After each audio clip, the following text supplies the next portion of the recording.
Health care centre سے آج ہم بات کریں گے رمضان اور شوگر کے مریضوں کے حوالے سے، کیونکہ شوگر کے مریض اکثر جو ہے صبح اور شام اور دن کو جو ہے شوگر کی میڈیسنز یا انسولین یا پھر گولیاں لیتے رہتے ہیں، کیونکہ رمضان میں جو ہے ایک تو کھانے کے ٹائمنگز کی جو ہے وہ سحری اور افطاری کی وجہ سے وہ چینج ہو جاتا ہے، اور فاسٹنگ جو ہے وہ روزہ جو ہے وہ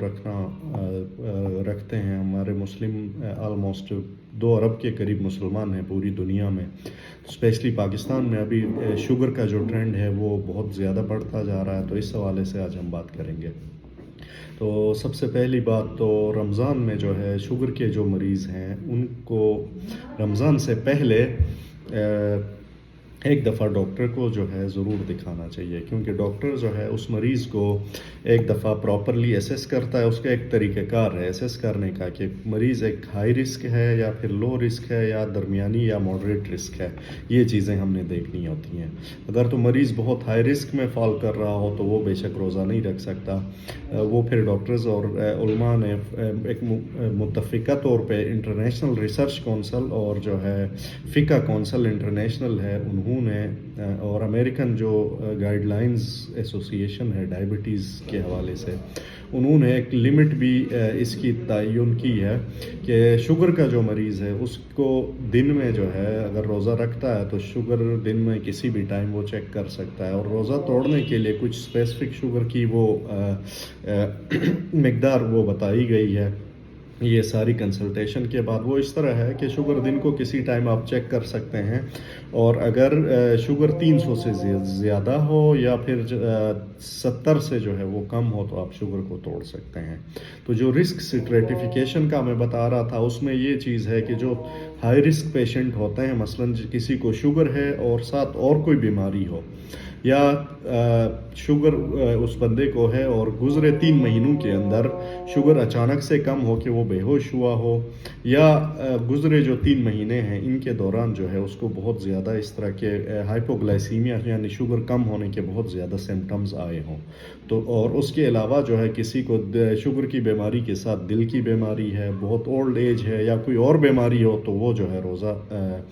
شوگر کے ساتھ روزہ جو ہے وہ توڑ سکتا ہے۔ اس کے علاوہ جو لو رسک ہیں اس میں بھی بہت ساری کیٹیگریز آتی ہیں، وہ ڈاکٹرز کو ڈیسائیڈ کرتے ہیں۔ دوسری جو سب سے امپورٹنٹ چیز ہے وہ یہ ہے کہ جو انسولین یوز کرتے ہیں ان کی جو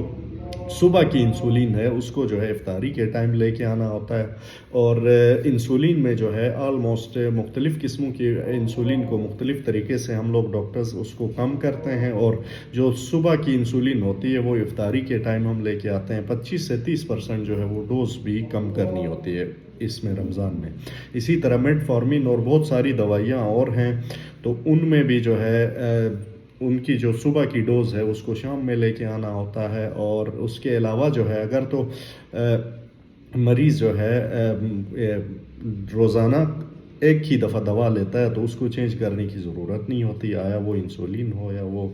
پھر دوسری جو دوائیاں ہیں وہ ہوں۔ اور اس کے علاوہ جو ہے شوگر کے مریضوں کو کھانے پینے کے حوالے سے بھی جن کھانوں میں بہت زیادہ کاربوہائیڈریٹ ہوتا ہے یا بہت زیادہ فیٹس ہوتے ہیں اس سے ایوائڈ کرنا چاہیے رمضان میں، اور فیٹس سے جو ہے مطلب بہت زیادہ فیٹس والے فیٹی کھانے ان سے شوگر کے مریضوں کو ایوائڈ کرنا چاہیے، اور اس کے علاوہ جو ہے فروٹس کا استعمال زیادہ کرنا چاہیے، سبزیوں کا استعمال، اور سب سے امپورٹنٹ چیز جو یہاں کے سیٹ اپ کے حوالے سے میں نے دیکھا ہے اپنے ریجن کے حوالے سے، تو یہاں پہ اکثر لوگ جو ہے شوگر کا ریکارڈ رکھتے ہی نہیں ہیں موسٹلی لوگ، تو میں ان لوگوں سے یہ کہوں گا کہ ایٹ لیسٹ رمضان میں اپنے شوگر کا ریکارڈ ضرور رکھیں، کیونکہ شوگر جس مریض کو ہے اس کو شوگر یا تو بہت کم ہو کے یا پھر بہت زیادہ ہو کے یا پھر کچھ ایسی کنڈیشنز ہیں جن کی وجہ سے بہت زیادہ مسائل پیدا ہو سکتے ہیں۔ تو میں آپ سب سے یہی گزارش کروں گا اپنی شوگر کو رمضان میں بہتر کرنے کے لیے ڈاکٹرز سے جو ہے مشورے لیتے رہیں، اپنی شوگر جتنی آپ اچھی رکھیں گے اتنی آپ کی زندگی اچھی رہے گی، آپ کی باقی جسم کے جو حصے ہیں وہ اچھے سے وہ ہیلدی اور